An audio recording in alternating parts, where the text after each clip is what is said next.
Hare Krishna, dear devotees, please accept my humble obeisances. All glories to Srila Prabhupada. Today reciters are Indulekha Mataji will be reciting in Sanskrit and Minakshi Mataji will be reciting in English from Canto 3, Chapter 31, verses 34 to 48. And at 8:40, there's a bhajan by Shiji Kishori Mataji, Hari Harai Nama, and we will be needing an English volunteer for the translation of the bhajan. So at the end of Namrata.kiri1@hp.com is the host now. So at the end of the class, we will announce for the volunteer. So Indulekha Mataji, can you please start with invocation 3 times? Thank you. Hare Krishna. Hare Krishna, dear devotees, please connect with my humble obeisances over to Srila Prabhupada. Thank you. I'll start now. Om Namo Bhagavate Vasudevaya. Om Namo Bhagavate Vasudevaya. Om Namo Bhagavate Vasudevaya. Text 34. Teshu asanteshu muddheshu khanditatma swa sadhushu sangam na karya choksheshu yosid kridam rigeshu cha. Hare Krishna. One should not associate with a coarse fool who is bereft of the knowledge of self-realization and who is no more than a dancing dog in the hands of a woman. That's 35. Na tatasya bhavin moho bandhaschanya prasangataha yosid sangat yatha pumso yatha tat sangi sangataha. The infatuation and bondage which accrue to a man from attachment to any other object is not as complete as that resulting from the attachment to a woman or to the fellowship of a man who are fond of women. 36. Prajapatihi swam duhitaram dritsva tadrupa darshitaha rohit bhutamsu anvadhavad risharupi hatatrapaha. At the sight of his own daughter, Brahma was bewildered by her charms and shamelessly ran up to her in the form of a stag when she took the form of a hind. Text 37. Tat shrishta shishteshu kon akhandita dipuman vishim narayanam rite yoshin mayeha mayaya. Amongst all kinds of living entities begotten by Brahma, namely men, demigods, and animals, none but the sage Narayana is immune to the attraction of Maya in the form of a woman. Text 38. Balam me pasya mayayaha stri maya jaino disham ya karoti padakrantan bhuvi jimbena kevalam. Just try to understand the mighty strength of my Maya in the shape of woman, who, by the mere movement of her eyebrows, can keep even the greatest conquerors of the world under her grip. Verse 39. Sangam nakuryat pramada shujatu yogasya param arurukshuhu matsevaya pratilabdhatma labdho. Lapho vadantiya niraya dvaram asya. One who aspires to reach the culmination of yoga and has realized his self by rendering service unto me should never associate with an attractive woman, for such a woman is declared in the scripture to be the gateway to hell for the advancing devotee. Text 40. Yopayati sunirmaya yoshideva vinirvimita tam ikshetatmano mrityum trine kupam ivavritam. The woman created by the Lord is the representation of Maya, and one who associates with such Maya by accepting services must certainly know that this is the way of death, just like a blind well covered with grass. Text 41.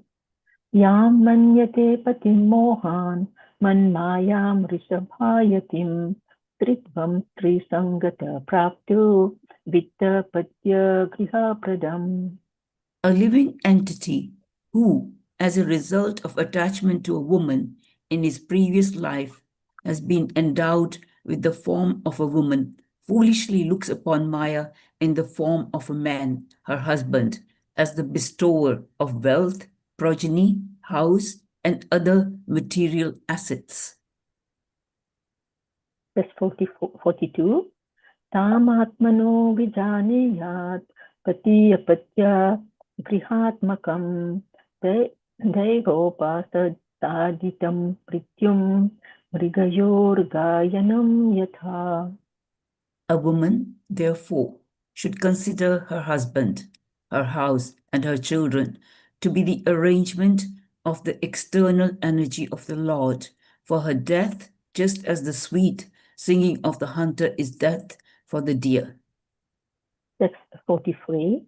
Dehena jiva bhutena lokam anurajan bhunjana eva karmani karoti aviratam puman.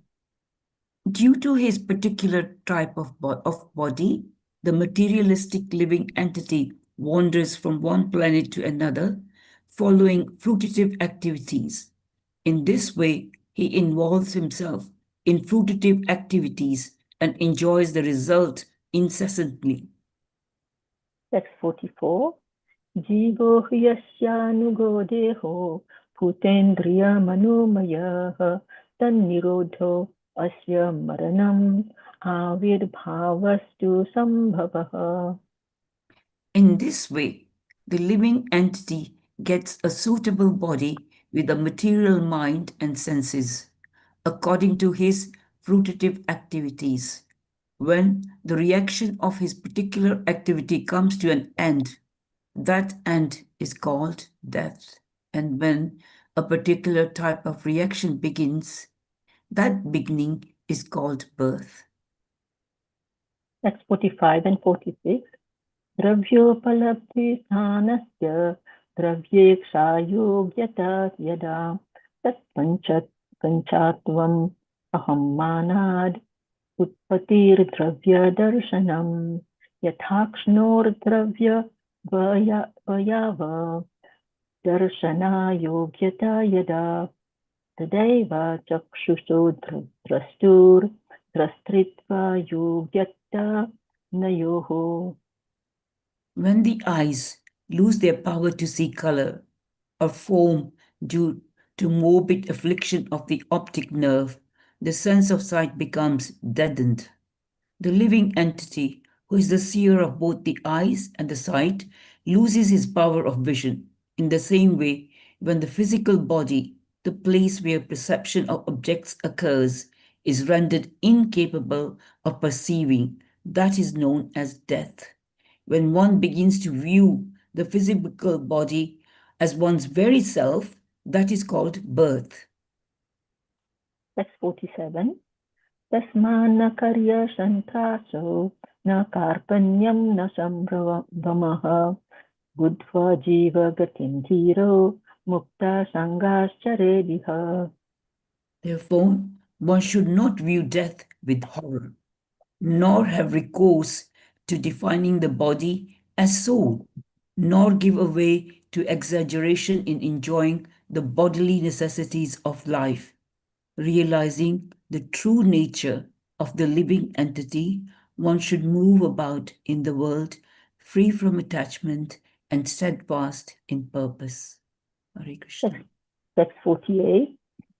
Samyak darshanaya buddhya yoga vairagya yuktaya maya virachita loke charenyasya kalevaram. Oh, sorry, it's not. Okay. I can't. This got it. Can you see Meenakshi Mataji? It's there on the screen. It's just that that message came up. Can we Oh, start? Okay, can I read it then? No, again, now it has gone now. Okay, okay. Sorry about that.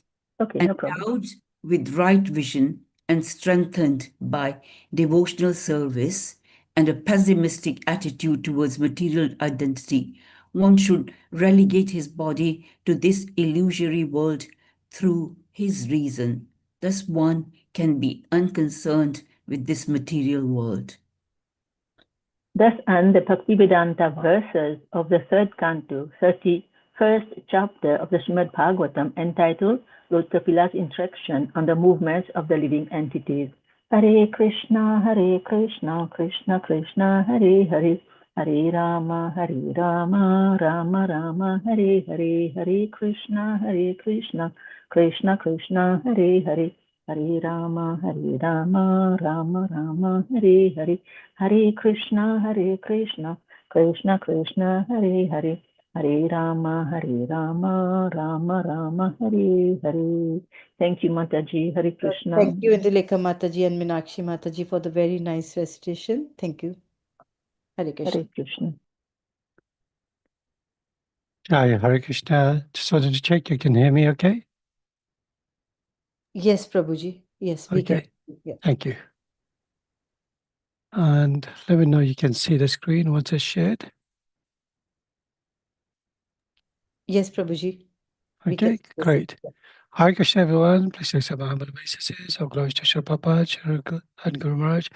So thank you for all of you for joining in today's chat session, Sunday, 26th of July, 2026. Thank you so much to these narrators today, earlier on, Meenakshi Mataji reciting English, and also Indulekha Dasa for reciting the Sanskrit. So beautiful recited, both of you. Thank you. So today we're going to be reading from Srimad Bhagavatam, Canto 3, Status Quo, Chapter 31, Lord Kapila's instructions on the movements of the living entities. And the verses we're going to be reading is 34, 35, 36, and 37. Om Namo Bhagavate Vasudevaya. Om Namo Bhagavate Vasudevaya. Om Namo Bhagavate Vasudevaya. Narayan Namaskritcham Naram Chaiva Narotanam Devam Saraswati Vyasam Tato Jayamudiraye Nashtashva Bhadrashu Nitya Bhagavata Sevaya Bhagavatamutam Shloke Bhakti Bhavati Naishtaki. Okay, so verse 34. Tesha Ashanteshu Mudeshu Kandita Matsva Asadushu Sangam Nakuryak Chokseshu Yoshe Krida Mrugeshu Cha. Translation: one should not associate with a cause fool who is bereft of the knowledge of self-realization and was no more than a dancing dog in the hands of a woman. Purport by His Divine Grace, A.C. Bhaktivedanta Swami Srila Prabhupada Ki Jai. The restriction of association with such foolish person is especially meant for those who are in the line of advancement in Krishna consciousness. Advancement in Krishna consciousness involves developing the qualities of truthfulness, cleanliness, mercy, gravity, intelligence, spiritual knowledge, simplicity, material opulence, faith, forgiveness, control of the mind and the senses. All these qualities are to be manifested with the progress of Krishna consciousness. But if one associates with a Sudra, a foolish person who is like a dancing dog in the hands of a woman, then he cannot make any progress. Lord Chaitanya has advised that any person who is engaged in Krishna consciousness who desires to pass beyond material nescience must not associate himself with women or with persons interested in material enjoyment. For a person seeking advancement in Krishna consciousness, such association is more dangerous than suicide. So I'll recite the Mangalacharan prayers. Please join in. Om Jnana Timirandasya Jnananjana Shalakaya Chakshurmalitam Yena Tasmai Shri Gurave Namaha Shri Chaitanya Manobhishtam Stapitam Yena Bhutale Swayam Rupa Kadamayam Tadati Swapadantikam Vandeham Shri Guru Shri Yuta Padakamalam Shri Gurun Vaishnavamscha Shri Rupam Sagrajatam Sagana Raghunatam Itam Tam Sajivam Sadvaitam Savadutam Parijana Saitam Krishna Chaitanya Devam Shri Radha Krishna Padan Sagana Lalita Shri Vishakamitamscha He Krishna Karuna Sindhu Dinabandhu Jagapate Gopisha Gopika Kanta Radha Kanta Namastate Tapta Kanchana Gaurange Radhe Vrindavaneshwari Vishabhana Sute Devi Pranamami Hari Priye Mancha Kalpataru Vyasya Kripa Sindhu Vyaivacha Patitanam Pavanebhyo Vaishnavebhyo Namo Namah Jai Shri Krishna Chaitanya Prabhu Nityananda Shri Advaita Gadadhar Shivasari Gaura Bhaktivinda Hare Krishna Krishna Krishna Hare Hare Hare Rama Rama Rama Hare Hare. First of all, I'd like to offer my respectful obeisances to His Holiness Bhakti Swami, my Guru Maharaj, Namo Vishnupadaya, Krishna Pishtaya Bhutale, Srimate Bhakti Charu Swami Tinamane, and to Srila Prabhupada, ISKCON founder Acharya, Namo Vishnupadaya, Krishna Pishtaya Bhutale, Srimate Bhakti Vedanta Swami Tinamane, Namaste Saraswati Devi, Gauravani Pachayane, Nirvishesha Sunyavadi Paschatya Desatarna. Kindly also seeking the blessings for all the listeners here, so that I may be able to speak on the wonderful topics and parcels of the Srimad Bhagavatam, the glories of the Supreme Personality of Godhead, as narrated between Kapila Dev to his mother Devahuti. May whatever I say be pleasing, truthful, and beneficial, not only to myself, but to all of you. So back to this particular verse. The translation once again, one should not associate with a coarse fool who is bereft of the knowledge of self-realization, who is no more than a dancing dog in the hands of a woman. So in this particular purpose, Srila Prabhupada is explaining about the foolish person. The foolish person is very much interested in materialistic activities. So if you think about your own personal life, since the day you were born, you've been sort of taken care of by your parents, by your brothers and your sisters. You're given toys, you're given different clothing, you're given certain opulences, food on your plate. Those who have been very privileged have all these facilities. Those who may have parents who are even more richer may have had all the facility, even greater than those who may have not had those same facility. But because you had those facilities, you took it for granted, and you wanted more and more. As you went to school, you saw other children with certain toys, gadgets, certain clothing that they were wearing, latest hair fashion, latest fashion in clothing. And you wanted to be part of that. You wanted to be somebody that was recognized. Then as you grow up, you become sort of more materialistic. You get involved with certain activities. Because you're a teenager, you could go into the pubs, you could go drinking, smoking, just being out with the lads. And also, additionally, you start earning money, getting a job. You start using the money instead of spending your money on certain spiritual activities, you end up spending it on material activities. So this influence of material association is very, very strong, because everything around us, everything that we see, from TV to social media to the books, the magazines, everywhere you go, the beautiful cars that we see on the road nowadays, it's not like the clapped up Braggers, Datsun, Nissan, those who had Datsun cars in the 1970s. Remember, we were just proud of it. We were just happy polishing it every Sunday, cleaning it, even though it wasn't dirty. But it was our pride and joy. It used to take us from home to the temple or other places as well. But now, you could buy like a really beautiful brand new car for £200 a month on PCP. But the point is, what is it that we're trying to achieve in our life? We all want some sort of recognition. We want some sort of achievement. We want to be somebody better than the other people. We want to be better than the neighbors. We want to be stronger. We want to be more powerful. We want to be opulent. We want to be something that's recognized beyond comprehension. We want to impress the women. We want to impress our friends. We want to impress everybody in our lives, even our own sort of family members, brothers, sisters. We want to do something because we're so conditioned to become better than somebody else. At school, when we were learning, Did I ever teach you about detachment? Did I ever teach you about truthfulness? Did I ever teach you about cleanliness, about forgiveness, about mercy, gravity, intelligence? These are the qualities that we should be aiming for. If we want to advance in Krishna consciousness, we want to be following the four regulator principles, which attract mercy, austerity, cleanliness, and forgiveness. It is important that we have these qualities, because without these qualities, we cannot give that attention and detail to the Supreme Personality of Godhead. If you are not truthful and always lying, then what is your benefit in progressing in your spiritual life? If you're not clean internally as well as externally, and your mind is always constantly thinking of unwanted objects and unwanted sense desires, then what is the use of pretending to be on the outside, wearing tilak, wearing nice clothing, going to the temple, impressing everybody else to show that you're a devotee?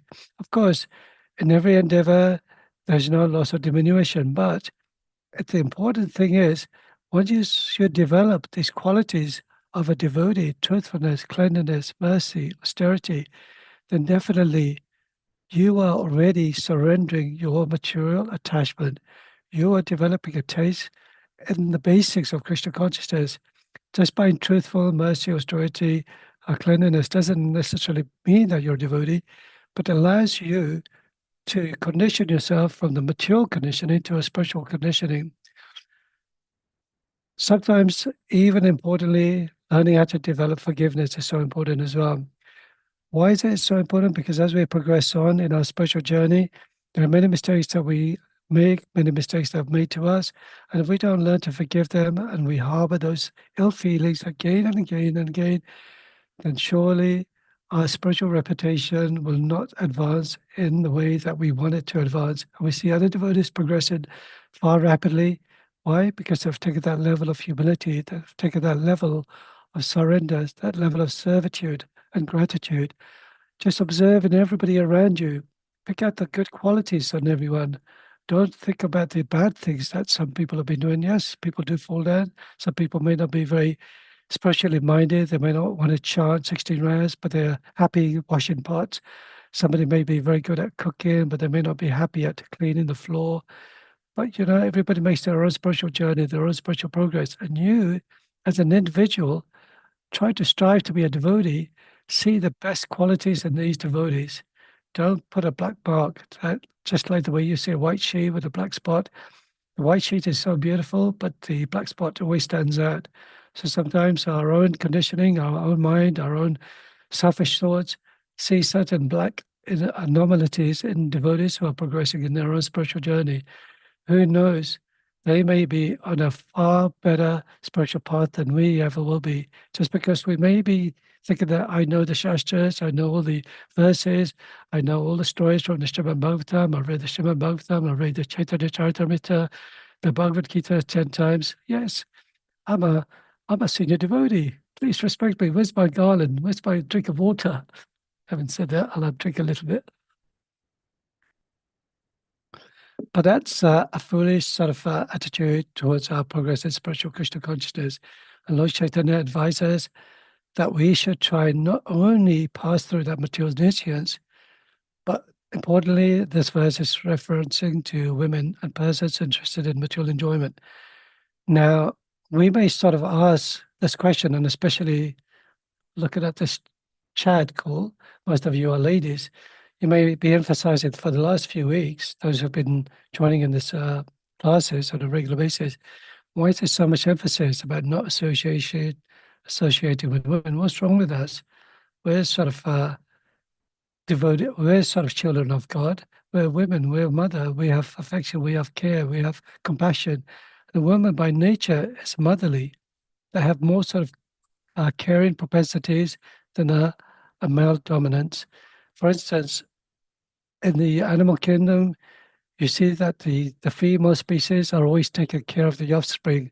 The men have done the business and just wander around wherever they want to, or fly off away from the nest. And the female species, whether it's the birds, the mammals, the animals, they sort of take care of the offspring until they're able to take care of themselves. And the same thing happens even in human society, because it's becoming more and more degraded. Men want to sort of have an intercourse with women, just get a certain pleasure out of them, want to use them, abuse them, and get what they want, and then they dump them, and then they go on to the same scenario to another woman, and the poor woman is left alone, taking care of their own children all alone. My wife, she used to work for a school, and she used to tell me that a lot of the children are from single parents, just the mothers taking care of the children. Why? Because we're living in a society where the men and women may get married or have sort of a court, what do they call it, partnership, but somehow or another may just wither away, may have disintegrated, may have gone through divorces. But the important thing is understanding that a woman is also very attractive. They're very beautiful. It's just the way they talk, their charm, their sense of movement of the eyes. It actually attracts the men to fall down on their knees. Even the most strongest men can fall down on their knees. And we see, as we spoke in the previous stories, where great kings have fallen down on their knees just to please a woman.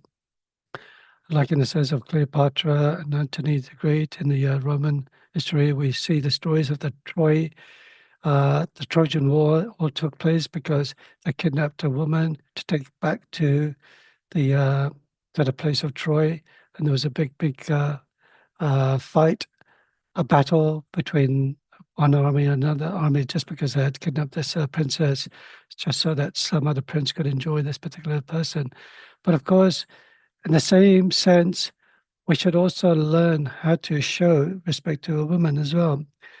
But just going back a little bit, we see in the past, we've mentioned the story quite often, but the story of Ajamal. Ajamal was a great Brahmana, lived in a very pious family. Then he got distracted in his spiritual progress because he saw a prostitute and he wanted to associate with this prostitute. And then, unfortunately, checking you can hear me okay still? Yep.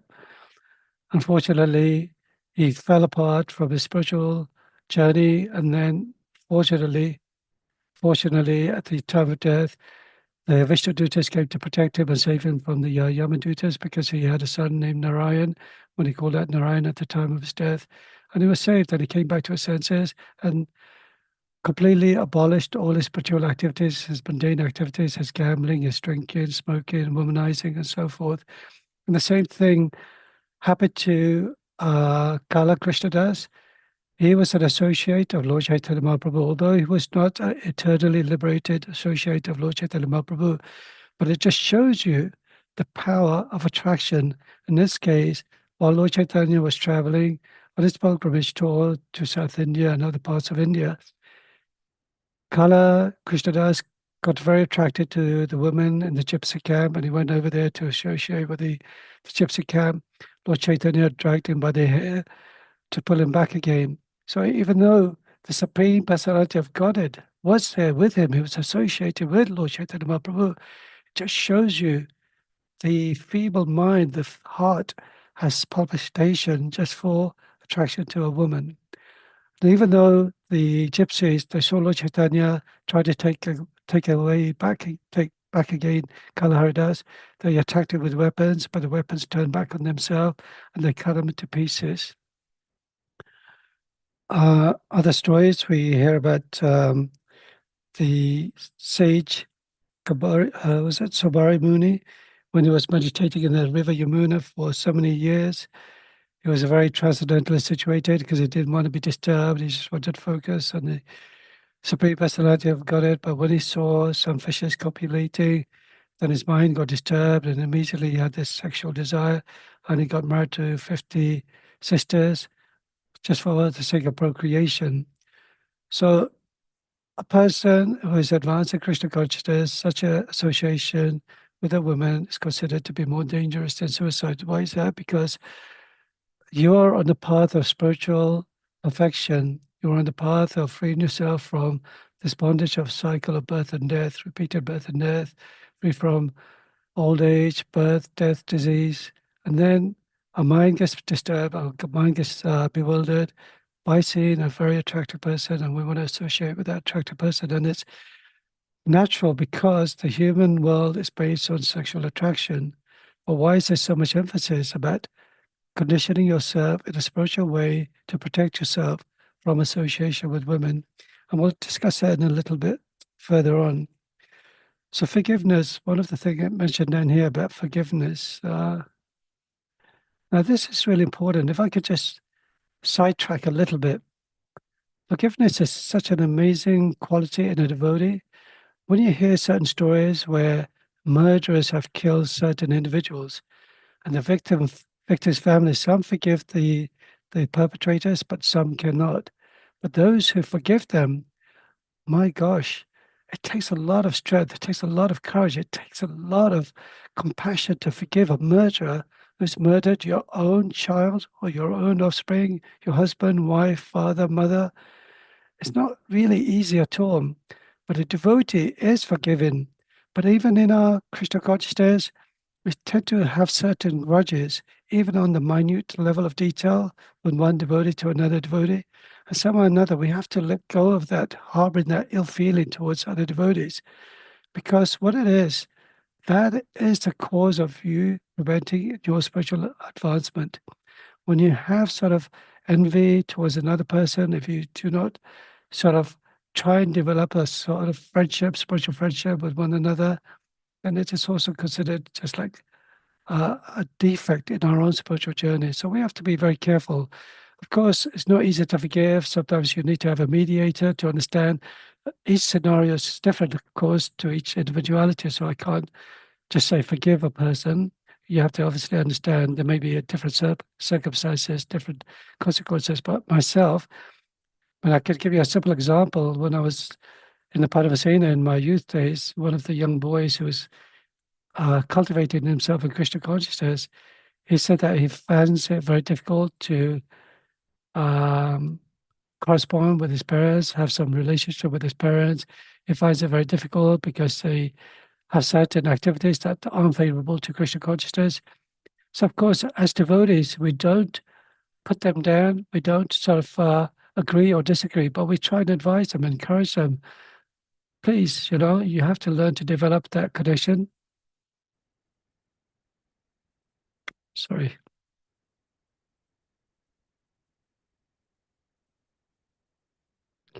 Sorry, there's a little issue on my computer.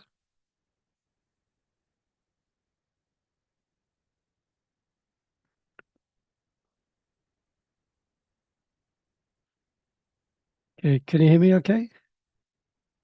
Okay. So anyway, I was just talking about sometimes you just have to give them that spiritual association, give them that spiritual level of philosophy that's specific for their sort of level of advancement in Krishna consciousness. You can't sort of just push them and say, hey, give up meat eating, give up gambling, intoxication. Just gradually it happens. And it's also down to the individual, how they take up to their spiritual connection as well.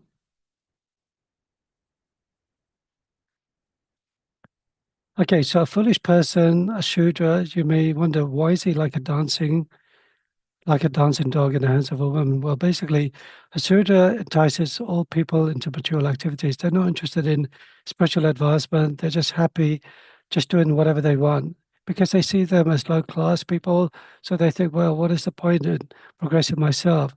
If I'm a low-class person, I'll treat everybody low-class as well. And they have this tendency of just enjoying their life, drugs, meat eating, gambling, associated with women.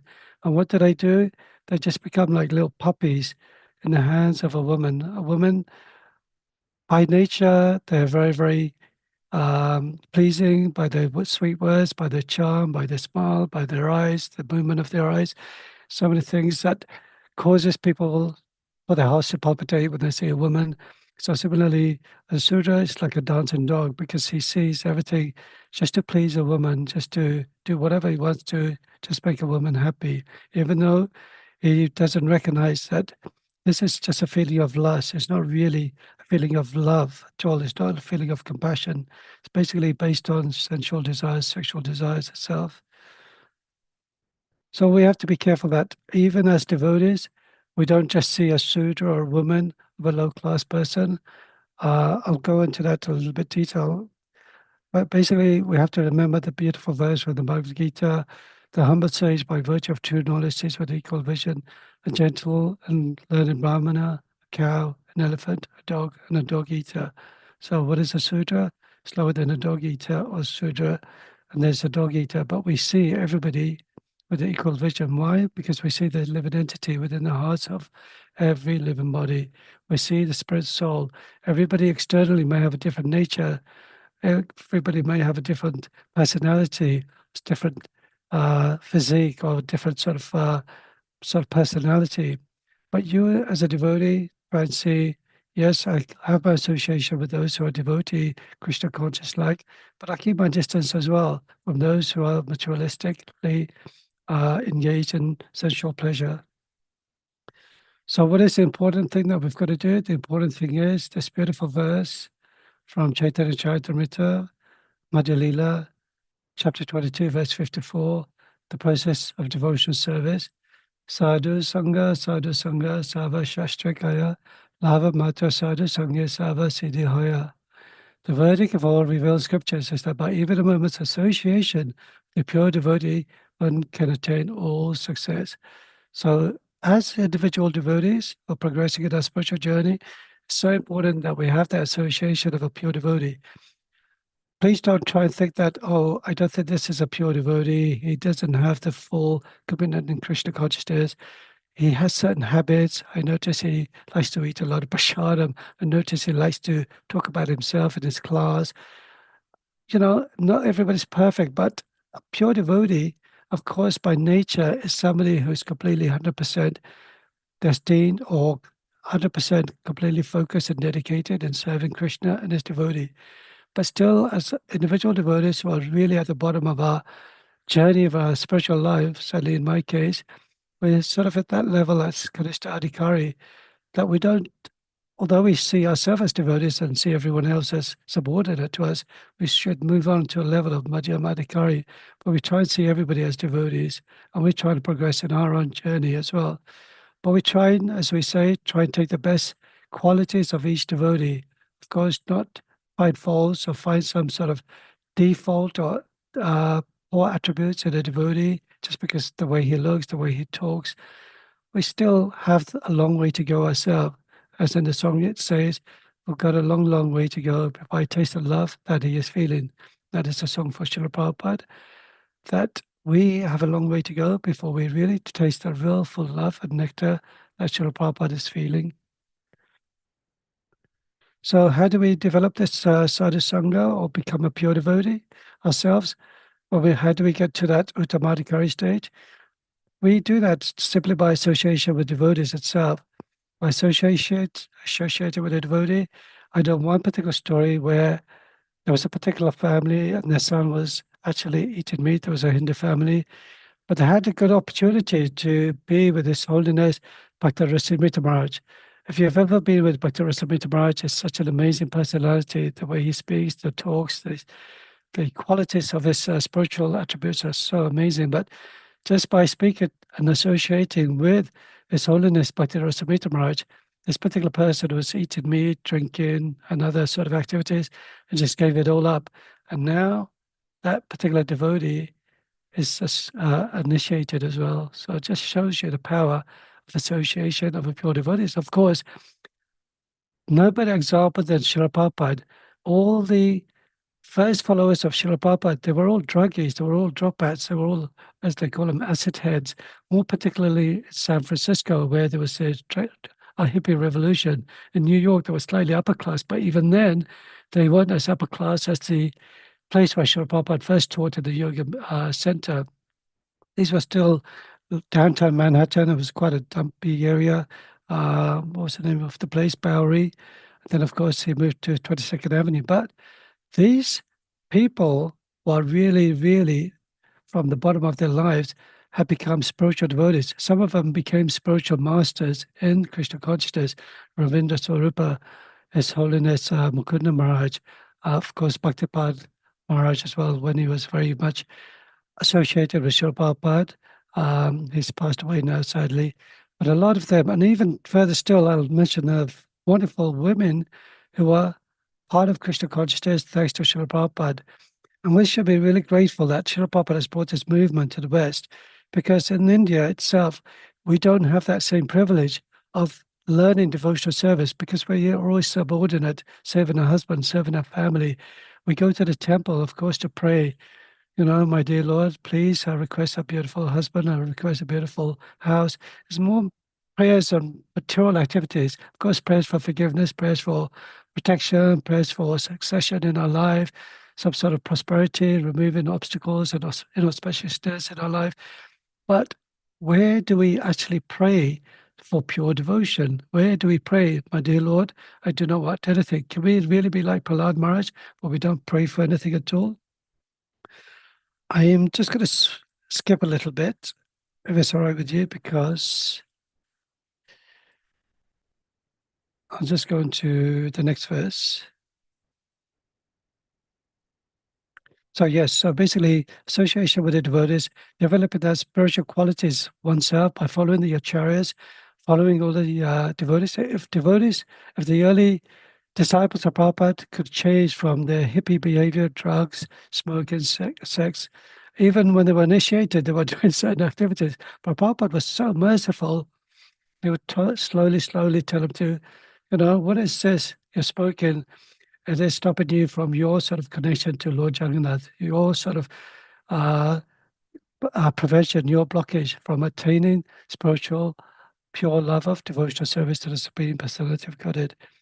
So, unfortunately, we see in our spiritual journey, life isn't so sweet as it is. We're progressing materially to develop a sense of security for ourselves, for our family, for our children, it's paying off bills, everything, and we have to work in this material world. But you as a devotee have to sort of think, what can I do to serve the people in our sort of community, people at my company?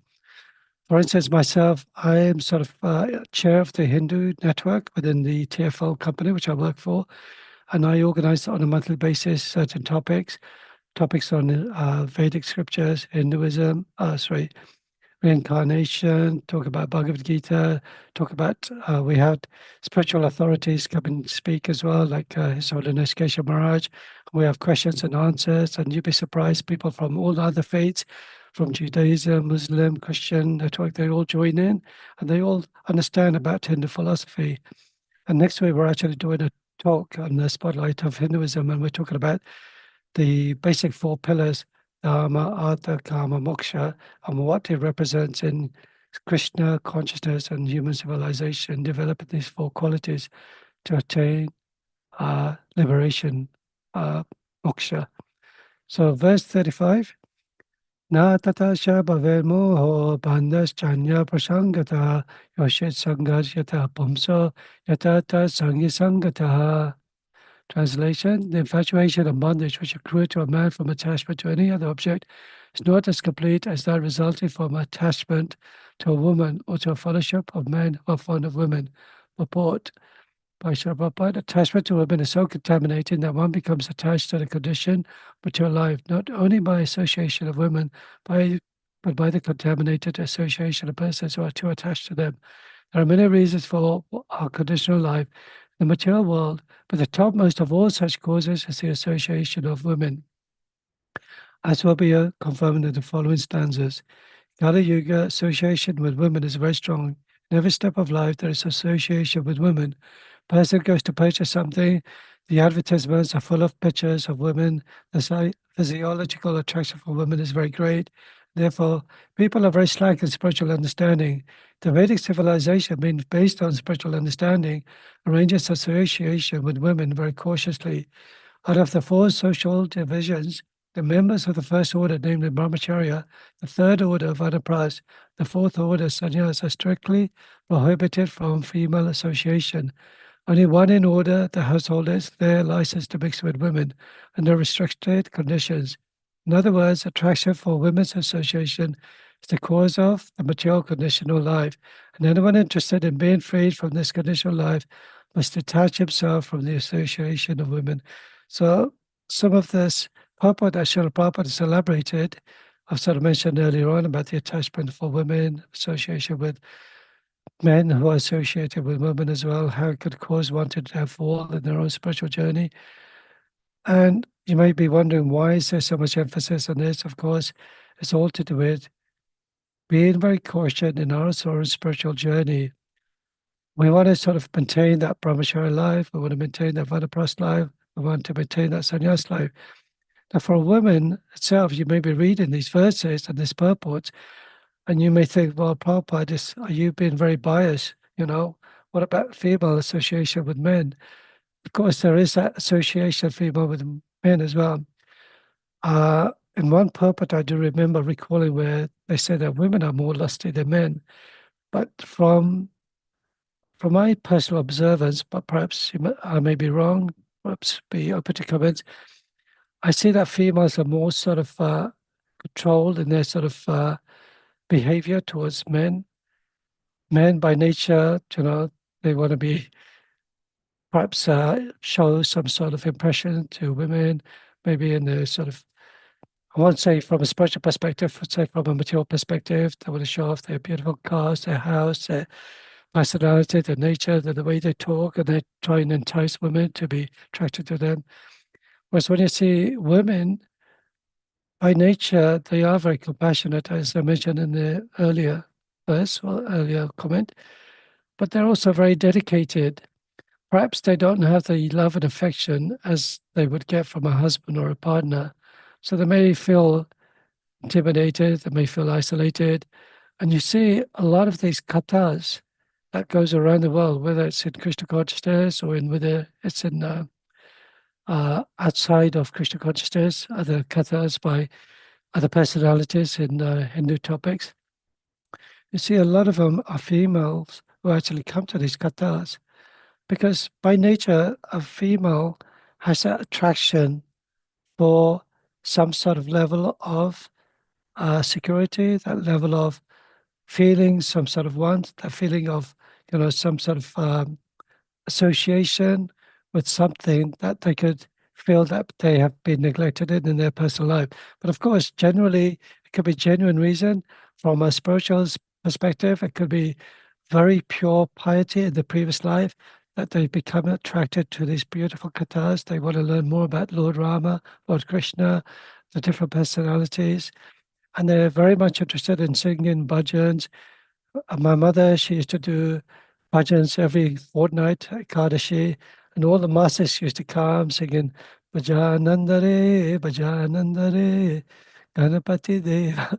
So it was really nice. It was such a lovely atmosphere. They were singing the Kadashi bhajans, Krishna Kanaya Re, Teraranga Kada Kada He. Forgive my singing. I hope you haven't left this chat group. But there wasn't men who used to in these Kadashi satsangs. It was just the females. They were elderly. But they'd come all the way from far away by taxi, by bus, by walk-in, and they'd bring all these different offerings to offer to the Supreme Lord. And we have all this lovely prasadam, bendas, ladus, and different kind of nuts to eat on the Kadashi. It was such a beautiful event. But I think those satsangs are slowly diminishing now because they were very prominent 70s, 80s, 90s. But now the older generation of masses are slowly, sadly going away from the spiritual world, and hopefully they're going into better lives, better planets, better sort of connection to the Supreme Lord. And I'm also so grateful to my mother because of her connection to Krishna consciousness. We also became Krishna conscious. Otherwise, we'd be in the material pool of birth and death again and again and again. So thank you, dear mother. So yes, in Grihastha Ashram, you can have certain conditioning associated with women, but it's based on conception, having children, raising them in Krishna consciousness. Associated with women for personal sexual enjoyment is certainly prohibited. We must do whatever you can to focus our mind on the partner that we love very much, who's raised our children, who's committed themselves, raising them wholeheartedly, giving their life dedication, bringing the children in a Krishna conscious environment. And the husbands have a duty as a father to take care and protect the mother, the children as well, and their parents. So later on, I may be asking mothers as well, those ladies in the course, perhaps they give their sort of interpretation on these particular verses as well. without going into too much controversies. So anyway, the beautiful thing is the Supreme Personality of Godhead, Krishna himself, talks about the beautiful qualities in the women. So from chapter 10, verse 34, the opulence of the Absolute. Just for time, I'll just read the translation. I am all devouring death, and I am the generating principles of that is yet to be. But the important thing I wanted to share with all of you, among women, I am fame, fortune, fine speech, memory, intelligence, steadfastness, and patience. So you can take it from different perspective. But of course, the Supreme Lord is all spiritual, all his attributes, all his words are all spiritually connected. So all these particular beautiful qualities in a woman are based on the spiritual qualities of a woman too. They're famous. Who's famous? Janava Devi. She was the wife of Lord Nityananda. She was the first female guru to have disciples. Who else? There was Sita Thakurani. Sita Thakurani, she was the wife of Advaita Acharya. She also became a female guru as well and had disciples. There was Gauranga Priya Devi Dasi. She was the wife, second wife of Srinivasa Acharya. Srinivasa Acharya was serving under the guidance of Jiva Goswami. So he came later on after Lord Chaitanya Mahaprabhu. It's not the same Srivas as we're seeing in the Panchatattva prayers. So these are the first examples of the female gurus. They're not ordinary personalities. They were famous in their own way by spreading Krishna consciousness, having male disciples as well. And now within ISKCON as well, after a lot of debate, there are female disciples, female gurus as well, who can initiate as well. So that may be very good news for women because they may feel very comfortable talking to men, because we have a historical story within ISKCON where spiritual authorities have fallen down. I won't go so much into detail with that, but it is quite sad. But they do fall down because of association with women. So, but Prabhupada was so amazing that also I wanted to just share Srila Bhaktisiddhanta Saraswati Thakur. He also initiated two wonderful female disciples. And I'll just show you their pictures. So these are the two disciples of Srila Bhaktisiddhanta Saraswati Thakur. One of the name was, just write it down here somewhere, Vinod Vani Dasi, and the other name is Vishnupriya Devi Dasi. So can you imagine they got initiated in 1937? So most of us were in our previous life with our own parents taking care of us, perhaps even two generations before actually. And can you imagine Srila Bhaktisiddhanta Saraswati Thakur had already planted the seeds of devotional contribution in London. These one of the ladies from London, I think one of the ladies from Germany, but it just shows you the Krishna consciousness isn't just for men. Krishna consciousness is for all species of life. As Prabhupada mentions in this translation of the Mahamantra, anyone can chant the holy name of the Lord, even a child, even a dog can chant the holy name of the Lord. But what it is, we're so fortunate by Srila Prabhupada, by his grace, he's allowed disciples to become initiated. Although he got a lot of criticism from his godbrothers, from the Gaudiya Math, saying, what are you doing? Why are you giving initiation not only to these mleccha men of the Western society, but even worse to the women? Well, Prabhupada took that reactions, he took that criticism. And now when you look at some of the wonderful women in Krishna consciousness, they were the pioneers in Krishna consciousness. The three couples who came to UK in 1969, Mukunda Maharaj with Janaki Devi, Shyamasundar with Malati Devi, and Guru Das with beautiful voice singing, kirtanir, beautiful cook, Jamuna Devi, who we listened to the 7 o'clock morning darshan, thousands of temples around the world, every minute of the day. Can you imagine? This Govinda praise is sung by none other than Yamuna Devi. And what did George Harrison actually say? Well, your voice is so beautiful, you could become famous by singing. But she didn't want to become famous for material perspectives. She wanted to serve as Special Master Prabhupada. And when you read the biography, how loyal, how dedicated she was to Prabhupada, and Govinda Devi and Ayodharani, they were the pioneers of the beautiful artwork in the early BBT books. If you look at the early BBT books, they may look very simple, very crude, but if you were a child and you saw those paintings and you see them now, you think, oh my gosh, these were the memories. I saw Krishna living in Vrindavan, killing all these demons, Trinavata, Agasura, Putin, the witch, all these demons, him dancing with the gopis. They're very simple paintings, but these were the foundation of the BBT artwork for Srimad Bhagavatam, the Bhagavad Gita, the Chaitanya Charitamrita. And we're so grateful to these wonderful devotees. They're all ladies as well. And if you look at ISKCON right now, some of the biggest book distributors in the world are lady book distributors. Look at Shada Mataji, she's like 70 years old.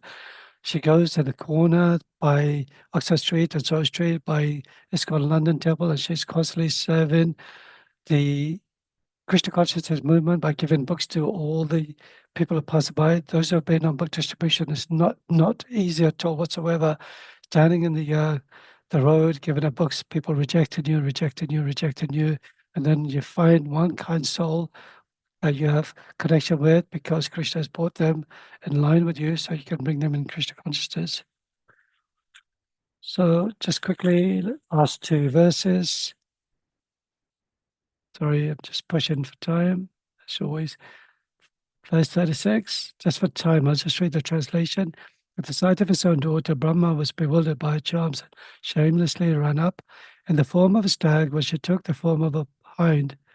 Purport, Lord Brahma has been captivated by the charms of his daughter, and Lord Shiva being captivated by Mohini, form of the Lord of specific instances, which instruct us that even great demigods like Brahma and Lord Shiva, what to speak of the ordinary conditioned soul, are captivated by the beauty of woman. So it just shows you, like even Lord Brahma was the first created living entity by Lord Vishnu. If you can imagine his position, how connected he is to Lord Vishnu, it's by Lord Brahma's prayers that Lord Vishnu comes to the material world and descends in the different forms in the avatar incarnations of the Supreme Lord. And Lord Shiva, who is the greatest devotee of all, but he got attracted by Mohini Murti. Just shows you the power and the beauty of a woman. We get attracted by a woman just by looking at them, seeing their beautiful smile, and so forth. As I mentioned earlier on, I won't go into so much detail. Therefore, everyone is advised that one should not freely mix even with one's daughter, mother, and sister, because the senses are so strong that when one becomes infatuated, the senses do not consider the relationship of daughter, mother, or sister. So this is quite important. In the West, this is hardly sort of observed at all, but at least in the Hindu culture, I do recall even when my first eldest brother, he got married, when my Barbie came to this country in the 70s, she had to cover her head and she wouldn't see the father-in-law at all. She'd be outside. If we were watching TV, she'd be in the corner covering her head. And I thought this was really strange. But as a kid, we don't really understand fully the reasons behind it. But of course, it's to show their chastity, it's to show their sort of level of servitude or level of, I've forgotten the right word. But anyway, they're seeing themselves as subordinate to the superiors as well. And it's best, therefore, to practice control in the senses by performing bhakti yoga, engaging in the service of Madan Mohan. Why Madan Mohan? Because Lord Krishna's name is Madan Mohan, for he can subdue the god Cupid or Lust or Kamadev. Only by engaging in the service of Madan Mohan can one curb the dictates of Madan or Cupid, otherwise attempts to control the senses will fail. And the last verse, 37. Almost all kinds of living entities begotten by Brahma, namely men, demigods, and animals, none but the sage Narayan is immune to the attraction of Maya in the form of women. So purport, the first living creature is Brahma himself, and from him were created sages like Marichi, who in turn created Kashyapa Muni and others. Kashyapa Muni and the Manus created different demigods and human beings. Now, if you remember, if you joined in the earlier part of the chapters of the Srimad Bhagavatam, when Manu approached Kashyapa Muni to ask his hand in favor for his daughter, Devahuti, Kashyapa Muni was first of all not inclined because he wanted to remain celibate, he wanted to remain detached. But on the quest of Lord Brahma, saying, please, please, please, it's your duty. You are the progenitor of mankind. So he got married to Devahuti, and eventually when she gave birth to, I think, I can't remember how many daughters, but also to one son, that was the Kapila Dev. Then eventually Kashyapa Muni left, but at the same time, he gave a level of prosperity to Devahuti, a beautiful floating palace, decked with jewels, ornaments, emeralds, hundreds of thousands of maids as well. So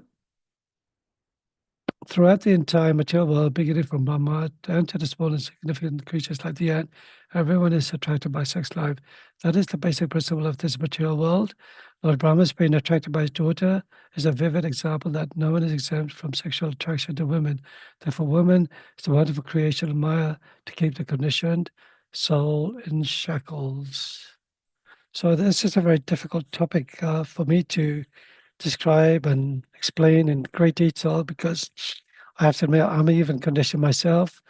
I won't deny it, but at the same time, my objective is to serve my spiritual master, my Param Guru, Srila Prabhupada, and all the devotees, to please bless me that one day I could be free from, say, luster desires, material attachments, desire to be popular, desire to have some material benefits in my own journey in my spiritual life.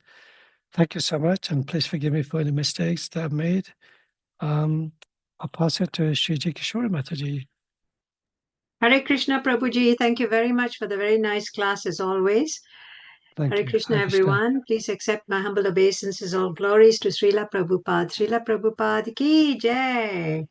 So, I'll be singing this beautiful bhajan called Hari Haraya Nama Krishna Yadavaya Namaha. It's a beautiful bhajan by Narottam Das Thakur. But before I sing, could I ask perhaps Hitesh Prabhu, would you like to read the English translation, please, if you are there? Hitesh Prabhu? Hare Krishna, yes, Mataji, thank you so much for Oh, that's allowing me. nice. Go ahead, please, and read the English translation. Thank you. Hari, obeisances to Lord Hari unto Krishna, and Yadava, obeisances to Lord of the Yadus, Madhava, Keshava, Gopala, Govinda, Rama, O vanquisher of Madhu, Giridhari, Lord of the Gopis, bewilderer of Cupid. Sri Chaitanya Nityananda Sri Advaita Sita, Hari, Guru, Vaishnava, Srimad Bhagavatam, Bhagavad Gita. All glory to Srila Rupa Goswami, Sanatan Goswami, and Raghunatha Bhatta Goswami, to Srila Jiva Goswami, Gopala Bhatta Goswami, and Raghunatha Dasa Goswami. I bow to the feet of these 6 Goswamis. By their grace, our obstacles can be destroyed and all desires are fulfilled. I am the servant of these 6 Goswamis. The dust of their lotus feet is my 5-fold subsistence. To be the servant of their lotus feet and to reside in the company of devotees. This is my aspiration, birth after birth. When these 6 Goswamis lived in Vraja, they revealed the eternal pastimes of Sri Sri Radha and Krishna. In ecstasy, sing the name of Lord Hari and worship Vrindavana joyfully, fixing your mind upon the lotus feet of the bona fide spiritual master and the pure devotees. The lotus feet of my Guru and the Vaishnavas are my aspiration.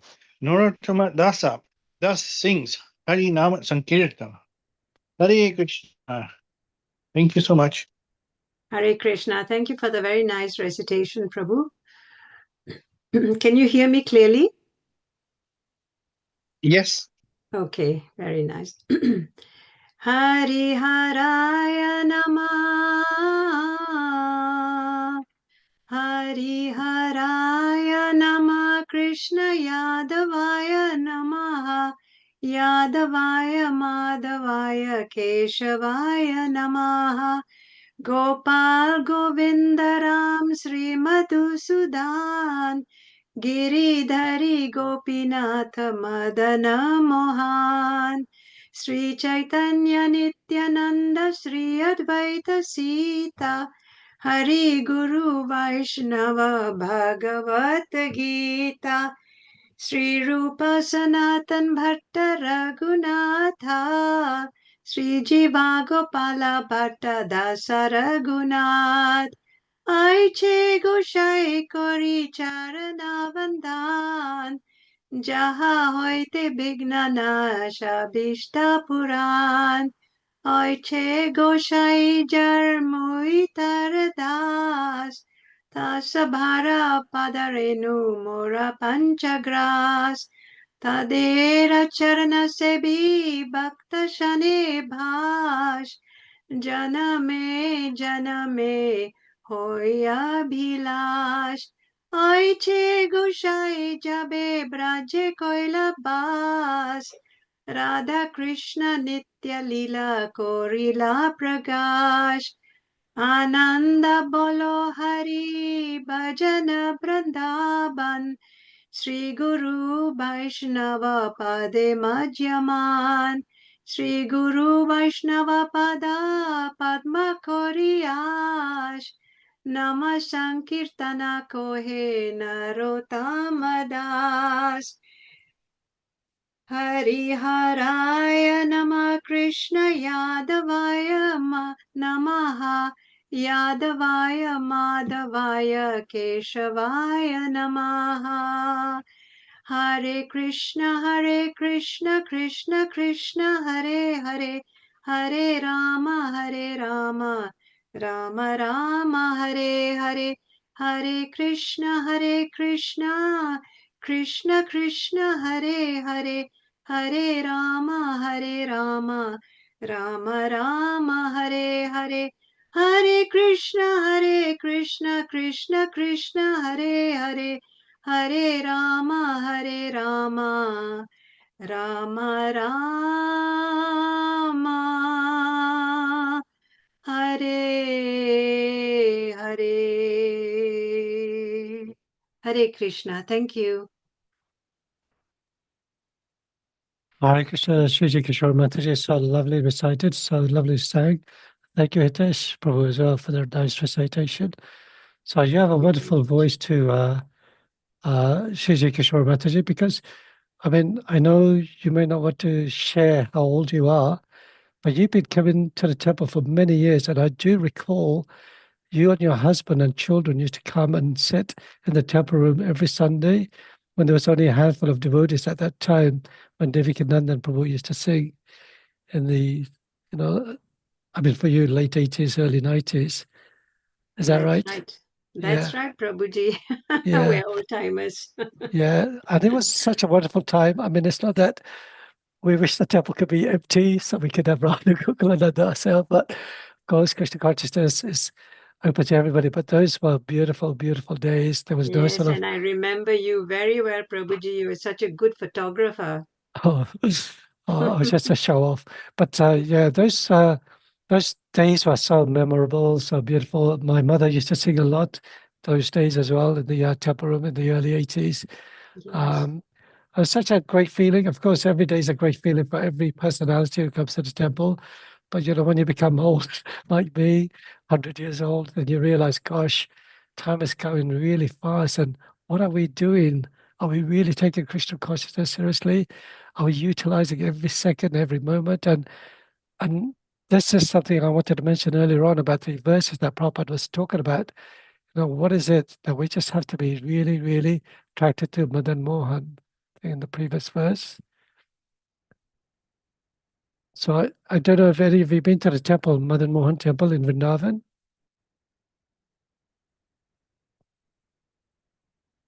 No, nobody's Yes, been? Prabhuji, yes. Yes, you have, yeah.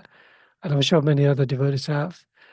And it's such a beautiful temple. It's a magnificent temple. And if you've been to the other temple, Govinda Eco Village, they have all the replicas of the Goswami temples in Govardhanika village. And if you see the Madan Mohan temple, there's a sort of a smaller scale Madan Mohan temple, but the feeling and the atmosphere and the beautiful lordships, even the bent flute as well, is so amazing. Let me just see if I can get a picture of Madan Mohan quickly.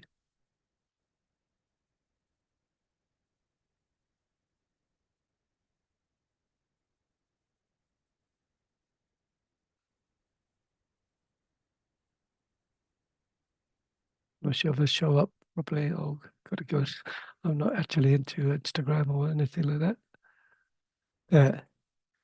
It's quite a strange, beautiful form of the Lordship, Madan Mohan, and the bent sort of flute as well. Probably because of the angle of the hand is holding the flute. You couldn't really have the flute going upwards straight, otherwise it'll poke into Krishna's eyes. But it's a beautiful temple. So certainly pray to Madan Mohan, pray for him to observe ourselves, cleanse our mind, our thoughts, our words, our senses, actions, everything that we do in a way to serve. First of all, as devotees, when you serve as devotees, I notice that you especially advance yourself more deeper in Krishna consciousness. Of course, every journey is different for every personality, but certainly from my own personal experience, I find that when you serve the Vaishnavas, when you serve the Prasadam, when you serve them, give them Lakshmi, when they're traveling, when they're doing book distribution, you see anybody on the street and is serving buying a book, instead of saying, no, I have all these books, just give a donation. Oh my gosh, can you imagine that donation that you give to a devotee who's out in the cold, in the rain, in the wet, everybody rejected him? But that kindness that you give to him, some fruit, some drink, or some donation, how Krishna would fulfill your spiritual interest, just like Sudama Brahmin.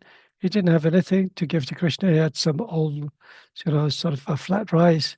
But what did Krishna give him in return? He gave him a beautiful palace, beautiful maidservants to take care of him and look after him. But of course, we just want to be in a stage where we could just serve the Supreme Lord, be like Lord Chaitanya Mahaprabhu, please, somehow or another, I've fallen into this ocean of birth and death. Pick me up from this ocean of birth and death. Place me as an atom at your lotus feet. The Supreme Lord is asking his own dear Lord to be an atom at his own lotus feet. Can we be like that? Hopefully one day we'll try. And we can only do that by succeeding and helping one another. So thank you very much. Any questions, comments before we come to an end, and wishing you a wonderful special week ahead of you? Hare Krishna. Thank you, Hare Prabhuji, Krishna, for the Prabhu. lovely class. Oh, sorry. Thank you, Mataji. Hari Bol, Hari Bol. Jai. I have a question, Krishna Govinda Prabhu. Yes, sure, of course. Sure, David Mataji. I thought we are all Prakritis, we are all females.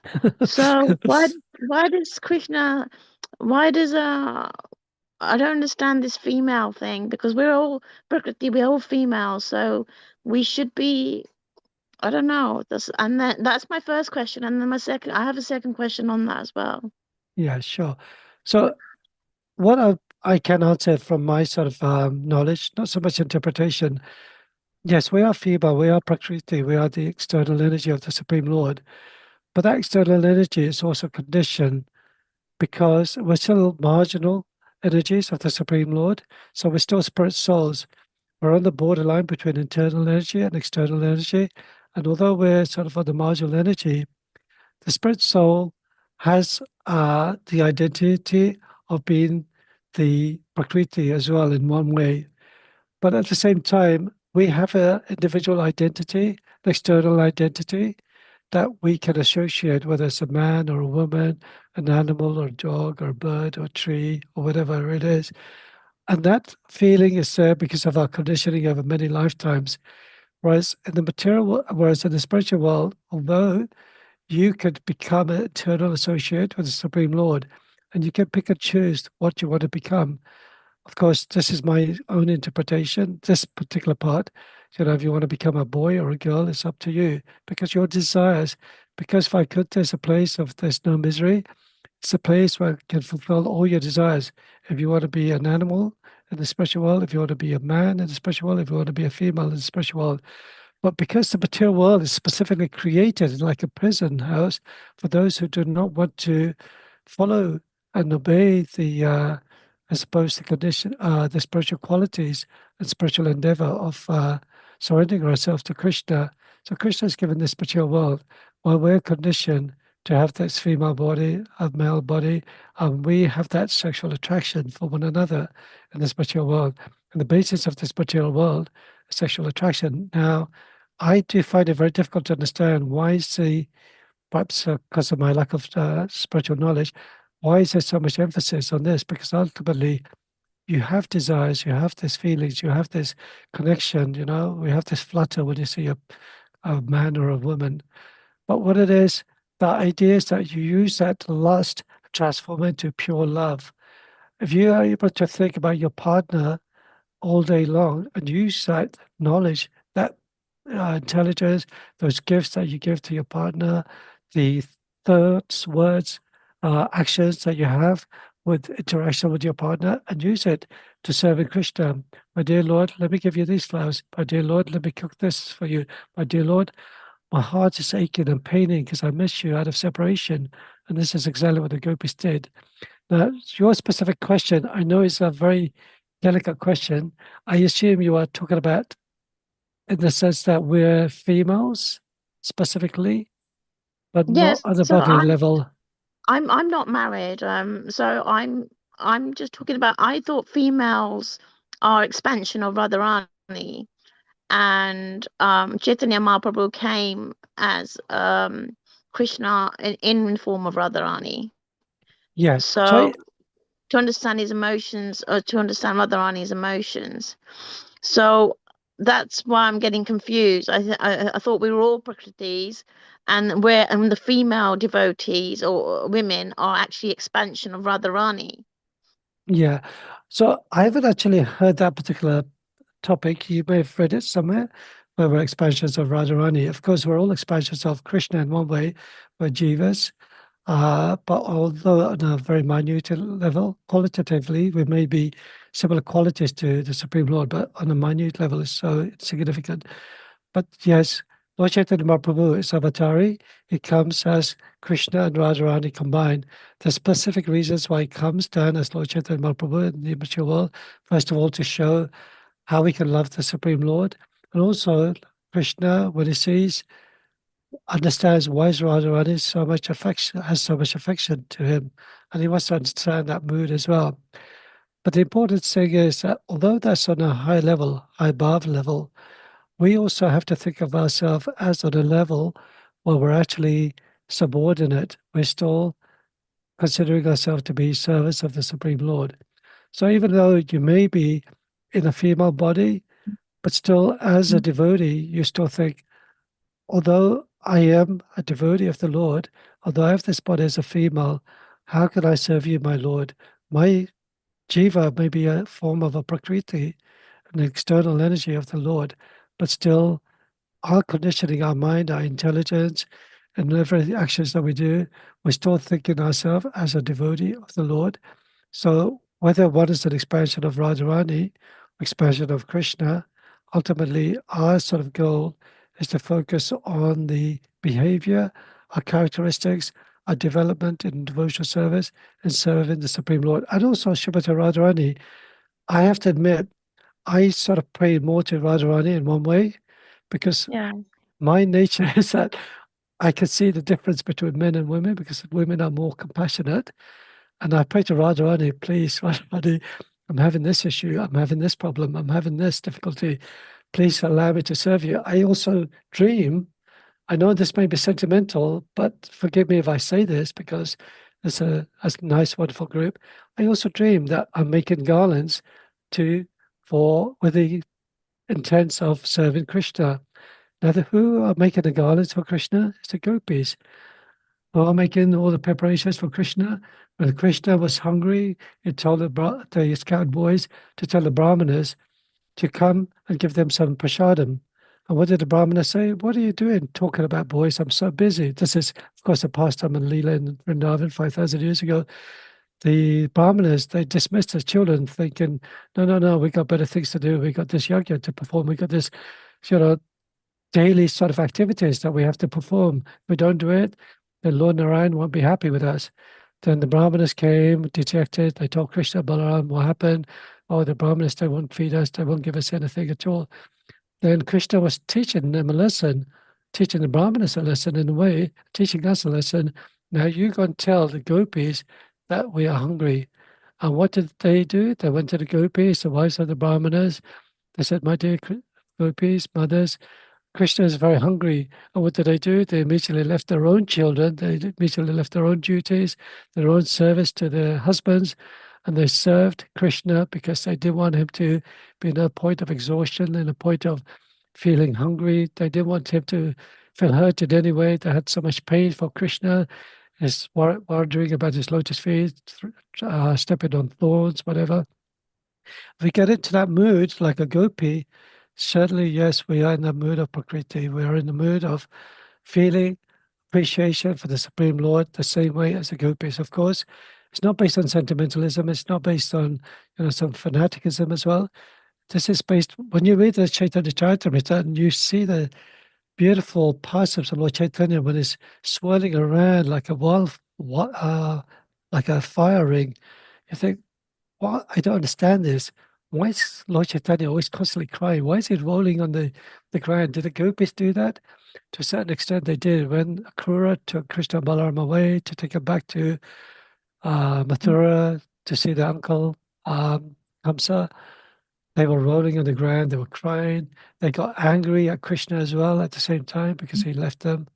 So I hope that sort of clarifies to a certain degree. I have to admit, it is a very beautiful question, and perhaps a senior devotee, perhaps in this chat group, or somebody that you may be very close to at the temple, perhaps a lady devotee may be able to answer it a bit better than I can, though.